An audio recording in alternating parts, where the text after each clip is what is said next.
qué enorme privilegio poder estar aquí, poder saludarles, poder ver, poder invertir este tiempo que es la inversión más valiosa que uno puede hacer, poder estar en medio del pueblo y poder considerar principios de Dios que nos ayuden a crecer y a desarrollar nuestra fe a través de su palabra.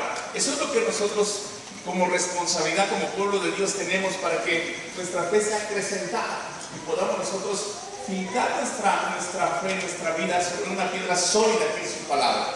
Por eso el día de hoy queremos compartir esta palabra que voy a usar algunos versículos. Si usted lo considera, vamos a dar una enseñanza, un estudio. Entonces, si usted tiene donde anotar, yo le voy a recomendar, anote, algunas cosas van a aparecer en la pantalla, lo que usted, Dios le habla en su corazón, anótelo ahí junto a sus notas para que usted lo tenga fresco a la hora de recordarlo. Eso va a ser muy práctico el día de hoy. El día de hoy estábamos hablando acerca de liderazgo. Hoy vamos a cambiar un poquito el tema, y es, yo creo que importante poder considerar lo que en nuestra vida cada día nosotros vivimos de acuerdo a la perspectiva de lo que el mundo o la sociedad o nuestro alrededor está mirando, y la perspectiva que Dios tiene referente a nuestra vida, en la vida práctica. Vamos a titular esta breve palabra en aquel versículo que usaba el predicador de Eclesiastés. Y decía Eclesiastés 1:2, vanidad de vanidades, dijo el predicador. Vanidad de vanidades, todo es vanidad. Y yo le pondría a título de esto, vanidad de vanidades, y entre signos de interrogación, todo es vanidad, porque es importante poder analizar y meterse un poquito adentro de esto. Recuerdo que la última ocasión que el pastor Rafael y Hermano estuvieron allá en Dallas, el pastor Tim los invitó a cenar ahí en su casa, y estábamos cenando ahí en su mesa, y de repente el pastor Tim le pregunta al hermano Rafa, le dice: pastor Rafael, dígame usted cuál es el secreto para tener unos yernos como los que usted tiene. ¿Se acuerdan?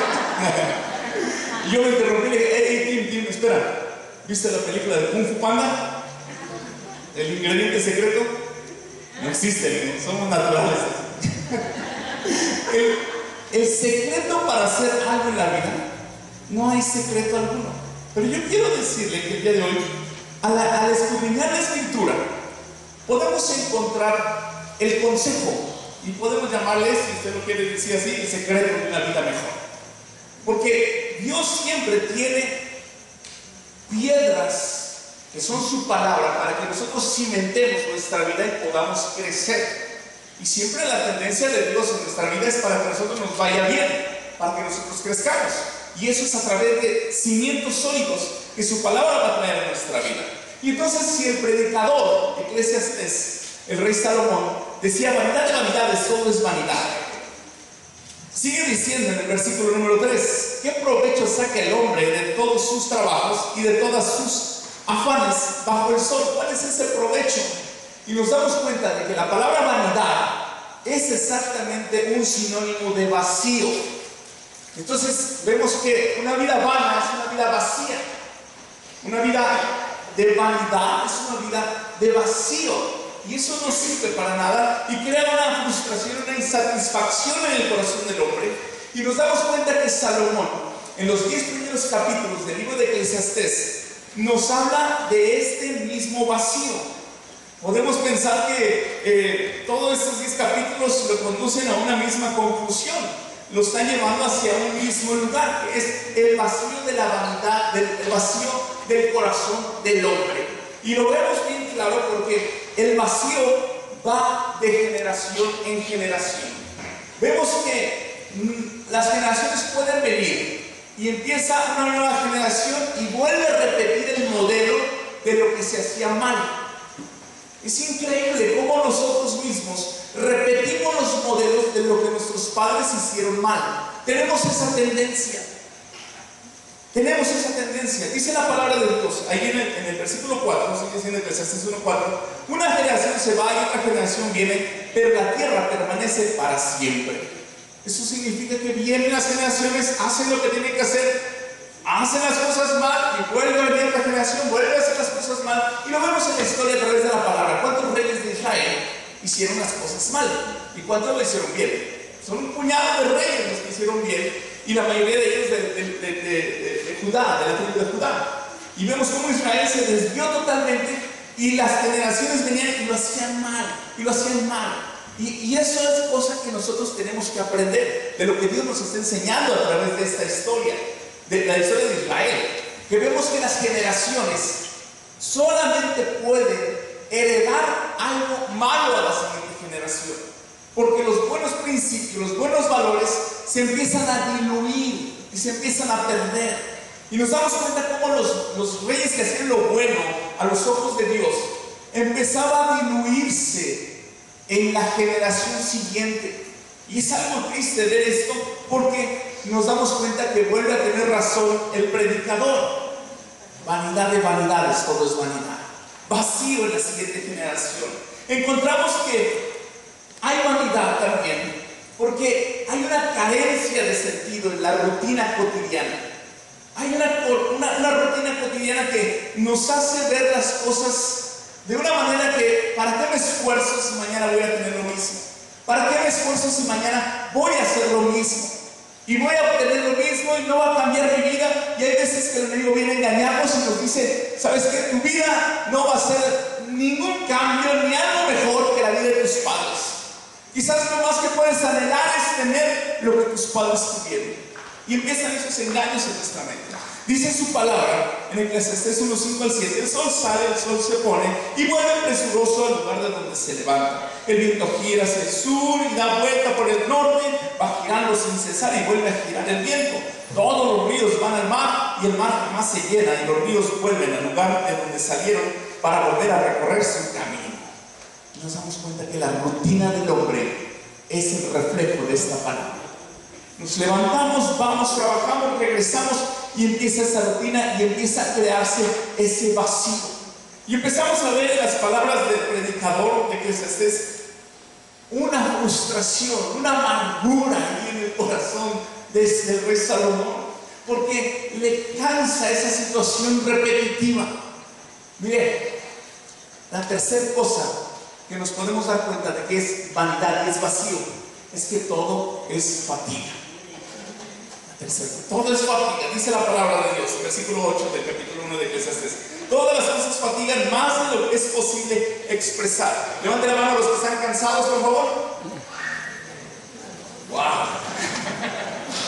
Hay muchos cansados, más que la noche, ¿verdad? ¿Pero cuántas veces despierta usted cansado? Seguimos cansados. El cansancio es algo que lo traemos ya y nos sentimos cansados de muchas cosas, no solamente en lo físico, cansados de los problemas, cansados de las familias, cansados de las dificultades económicas, cansados de nuestro carácter, cansados de nuestros hijos. ¡Ah, qué chiquito este ya! Déjame en paz un momento. Y nos cansamos de diferentes cosas. Y viene esa fatiga. Y entonces esa fatiga trae a nuestro corazón, a nuestra vida, vacío nuevamente. Y nos sentimos vacíos porque viene esa vanidad. Pero nos damos cuenta que cuando el predicador empieza a exponer todas estas frustraciones, nos damos cuenta cómo más y más se va metiendo y empieza a narrar situaciones en las cuales no trae satisfacción ni siquiera la sabiduría humana, ni siquiera el placer, ni siquiera obtener todo lo que la carne pueda pedir o la abundancia de los bienes materiales. Salomón lo tuvo todo. Tuvo 1000 mujeres, tuvo paces todo el tiempo que estuvo en su reinado, tuvo reyes, la reina de Sabá que venía desde Etiopía a conocer de su sabiduría y le traía regalos y le traía oro, especias y le traía tantas cosas. Salomón no tuvo todo eso, y con todo eso puede expresar con sus palabras vanidad de vanidades. Todo es vanidad.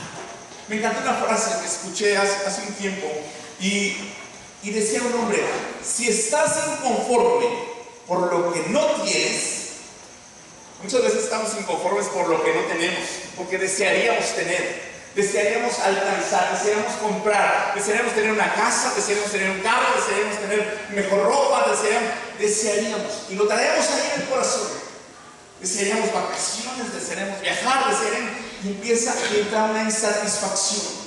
Entonces dice este hombre: si estás inconforme por lo que no tienes, entonces estás inconforme también por lo que tienes, porque dejamos de darle valor a lo que tenemos anhelando lo que no tenemos. Y entonces el hombre permanece vacío, continúa vacío, viviendo en su vanidad. ¿Y sabe qué? La frustración más grande es terminar los días vacío y enfrentar a la muerte vacío. Y empezamos a ver toda esta tendencia y nos encontramos que hace 3000 años el predicador Salomón expresaba estas palabras y vemos la repetitividad de este principio hasta nuestros días.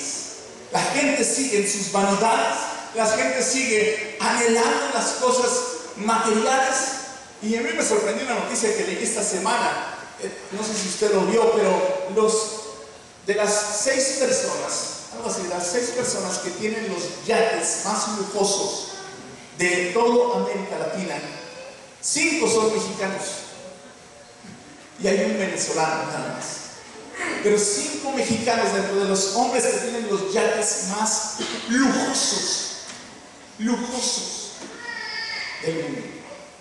Imagínense nada más qué tipo de multimillonarios está produciendo México. Más que son muy poquitos, la mayoría está produciendo pobres. Bueno, ese es otro asunto, ¿no?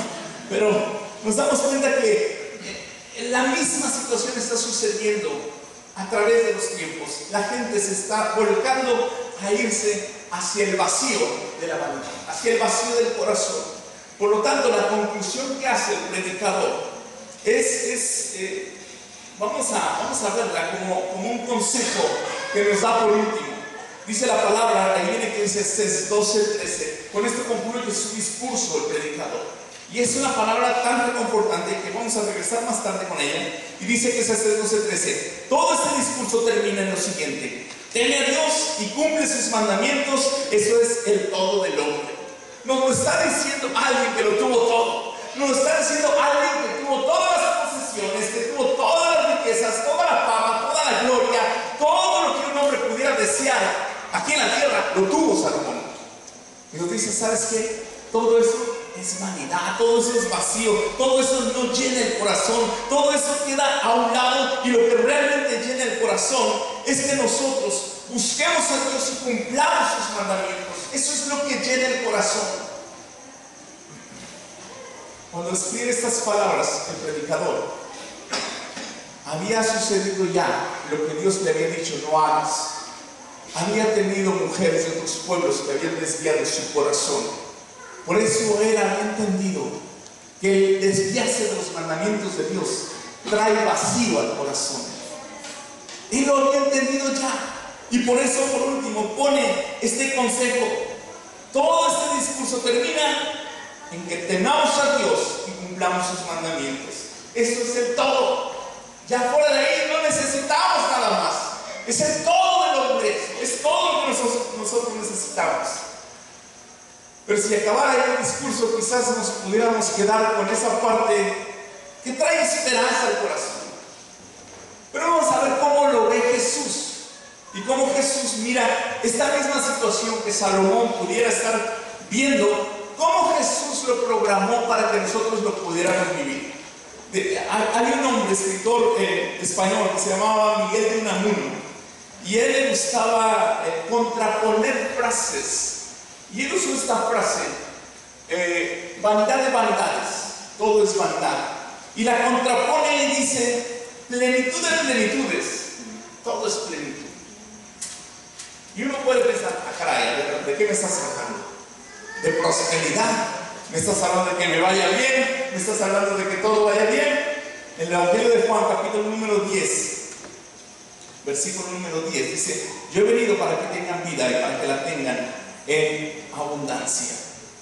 Cuando nosotros hemos recibido a Jesús en nuestro corazón y nosotros vivíamos en ese vacío y desilusión, sin nada que hubiera dentro de nosotros, llega Jesús a traer llenura de Él.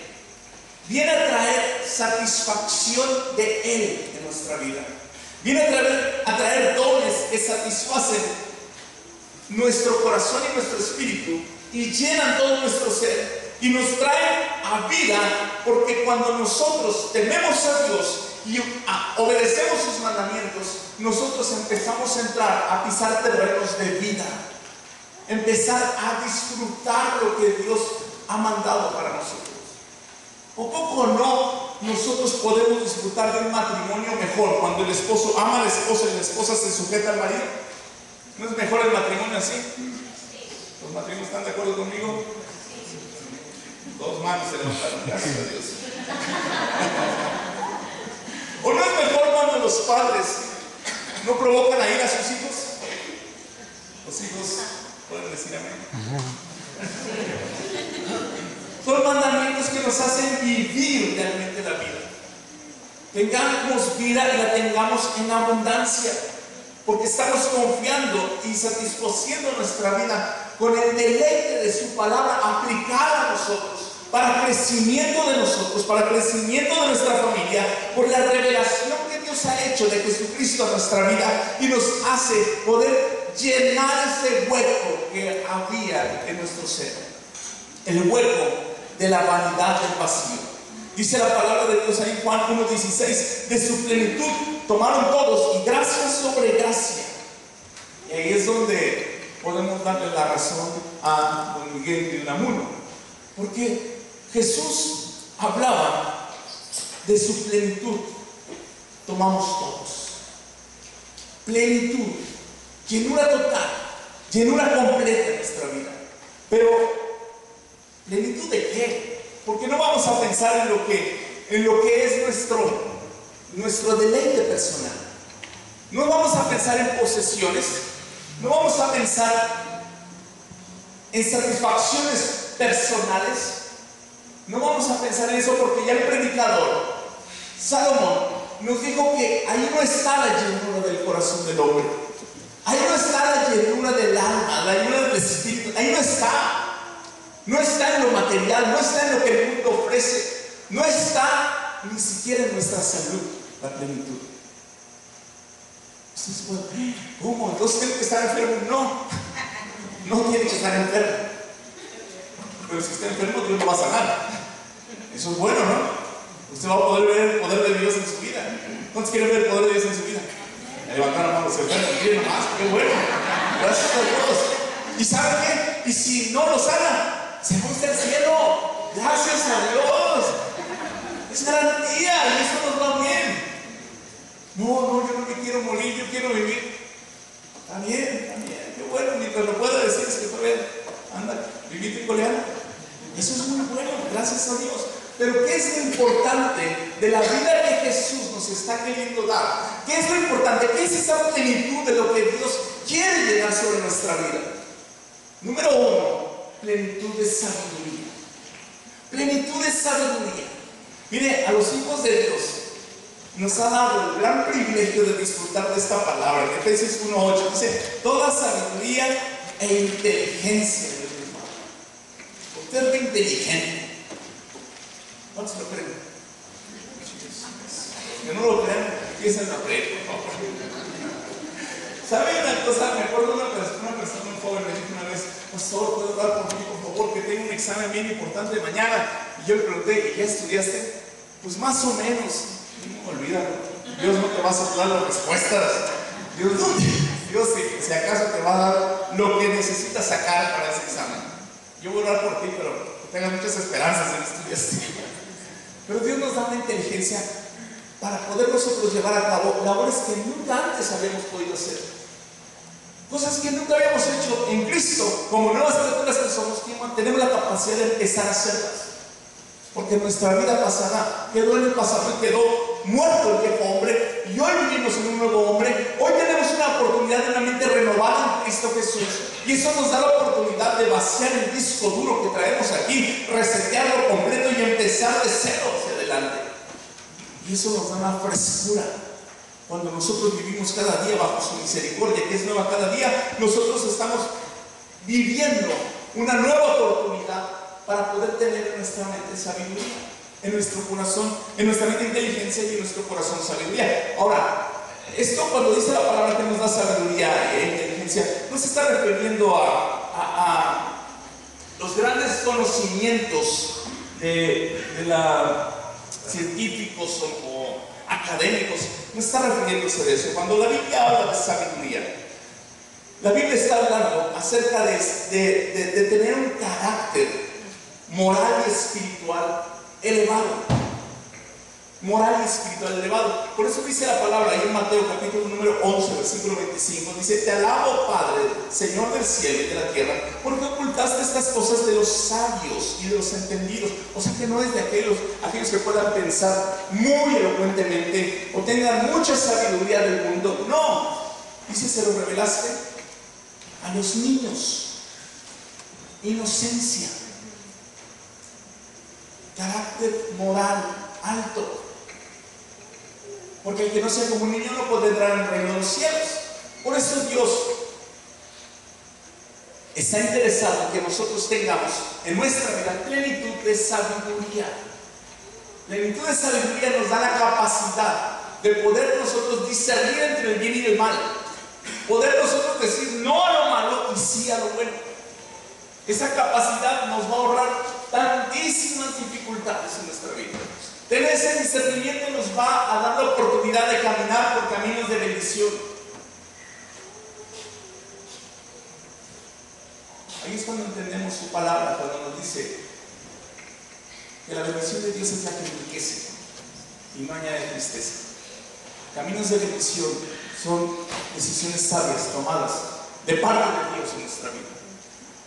Cuando viene la sabiduría de parte de Dios, cuando el carácter nuestro viene a acrecentarse en la moral, en los valores, en los principios establecidos por su palabra y vivir sobre ellos, no de acuerdo a lo que el mundo establece.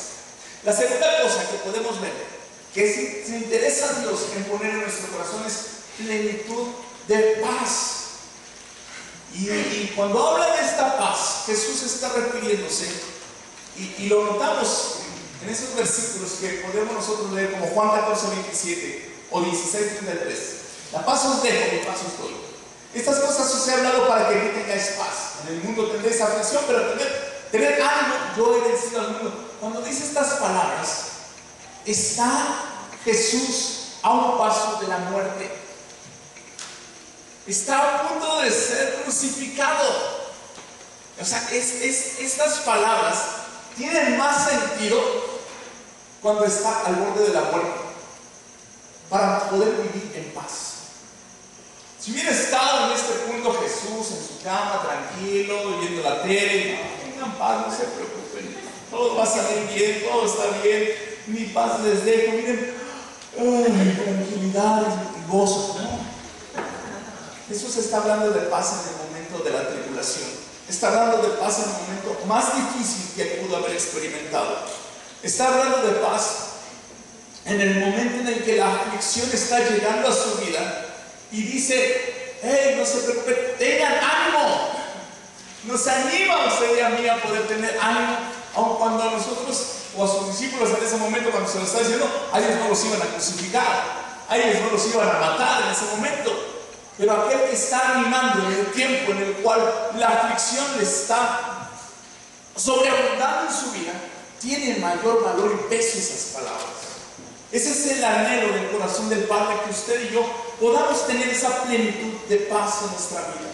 Y dice en Filipenses 4, del 6 al 7, y la paz de Dios, que sobrepasa todo entendimiento, guardará vuestros corazones y vuestros pensamientos en Cristo Jesús. Sobrepasa todo entendimiento. Esa paz va a guardar nuestros corazones, va a guardar nuestros pensamientos. ¿Qué pasa cuando algo perturba nuestra vida? Cuando viene un problema, se pierde la paz, porque estamos pensando, estamos preocupados, el estrés, no dormimos, nos empieza a afectar el estómago, nos empezamos a sentir mal físicamente. Esa paz va a guardar sus corazones, va a guardar la paz de Dios, va a guardar nuestros pensamientos. Por eso la palabra es muy clara cuando dice el salmista: en paz me acostaré y así mismo dormiré. Entonces se acueste, mire, no va a poder resolver problemas ahí en la almohada. Descanse en Dios. ¿Sabe qué? A lo mejor al otro día sus problemas están resueltos sin que usted haya hecho nada. Y no estoy hablando de algo milagroso, sino a lo mejor Dios se lo lleva.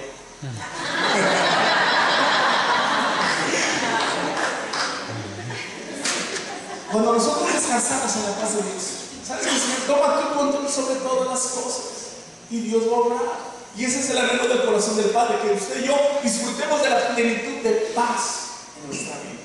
La tercera cosa que en el corazón del Padre está, que usted y yo podamos disfrutar, es plenitud de gozo. Plenitud de gozo. ¿Cuánto les gusta reírse? Los 4 nomás, qué bueno. Es bien saludable reírse.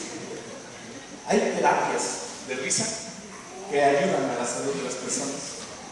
Hay un médico muy famoso, Patch Adams, se hizo una película de él, que él sanaba o trataba a los enfermos haciéndolos reír y se mejoraban, y clínicamente comprobado que se van a mejorar. Ahora, una sonrisa no es gozo. El gozo es mucho más superior a todo esto. El gozo es una plenitud de nuestro corazón.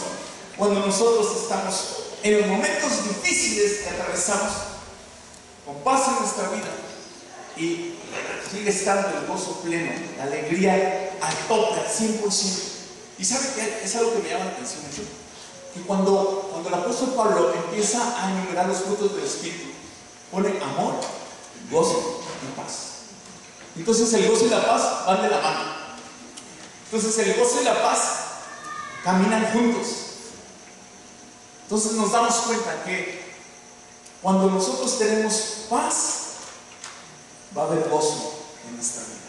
Disfrutamos del gozo en nuestra vida. La paz de Cristo va a generar en nuestra vida gozo. Dice la palabra en Juan 15:11: estas cosas les he hablado para que mi gozo esté en ustedes y su gozo sea cumplido. Miren, nunca van a faltar los problemas. Siempre va a haber problemas. ¿Está usted de acuerdo conmigo? El día que usted diga no tengo problemas, pues algo anda mal ahí. Porque los problemas siempre va a haber. De una u otra manera siempre va a haber problemas. En cualquier área de nuestra vida. Pero el asunto es que Dios está interesado que en medio de esos problemas usted permanezca en gozo. Porque el gozo de Dios es nuestra fortaleza. Porque si usted va a enfrentar una tormenta, usted necesita estar fuerte.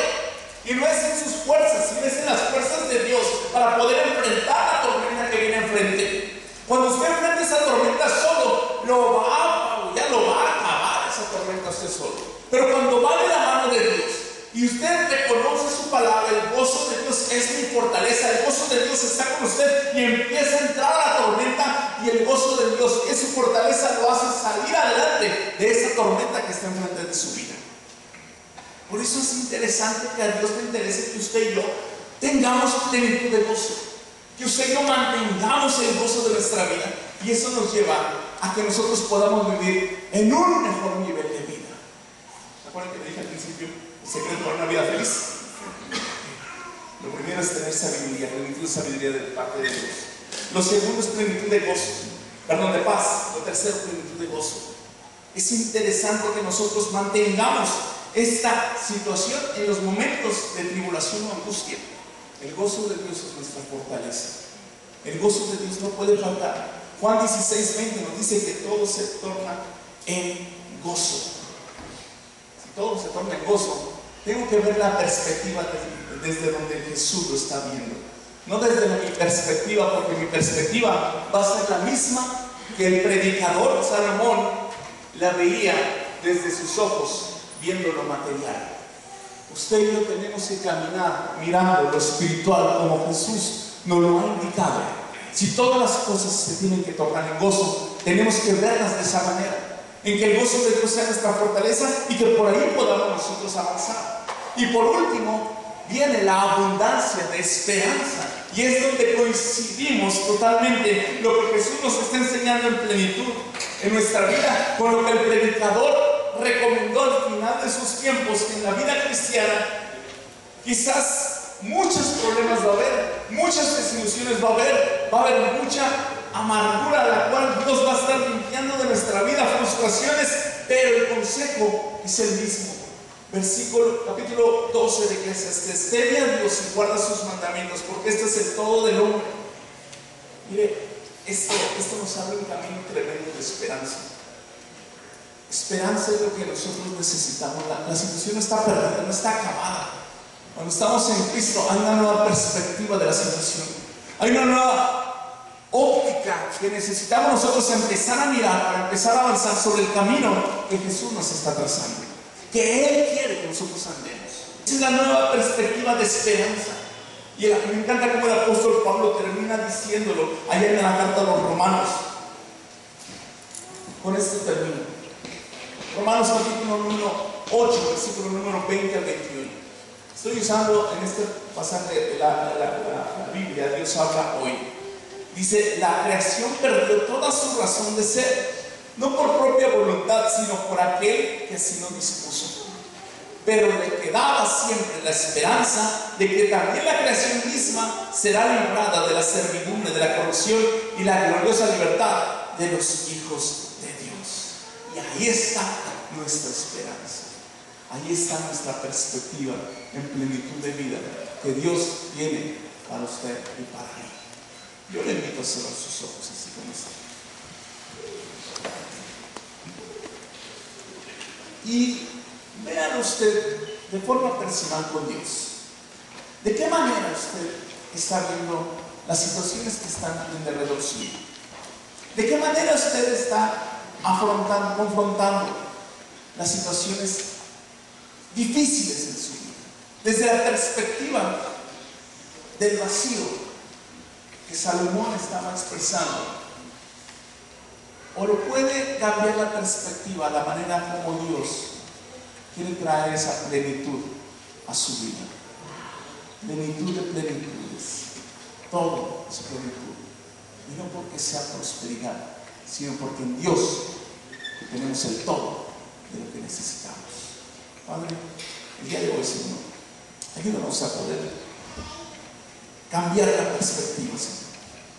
Ayúdanos, Señor, a poder ver que la plenitud de lo que tú estableces en tu palabra, la plenitud de Cristo, venga a ser a nuestra vida una realidad. Que gracia sobre abunde en nuestra vida. Que de su plenitud tomamos el día de hoy todos nosotros y poder vivir, Señor, una perspectiva de vida con un fundamento sólido en tu palabra y en una vida dedicada y entregada, consagrada a ti en todo lo que nos permitas hacer. Nuestra casa, Señor, la entregamos en tus manos. Nuestros hijos, nuestro matrimonio, las situaciones que enfrentamos con nuestros padres, Señor, los entregamos en tus manos y anhelamos, Dios, que seas tú el que hagas la obra y no sea nuestra perspectiva humana de hombres carnales, de hombres falibles, sino la perspectiva tuya obrando en nuestra vida. En el nombre de Jesús.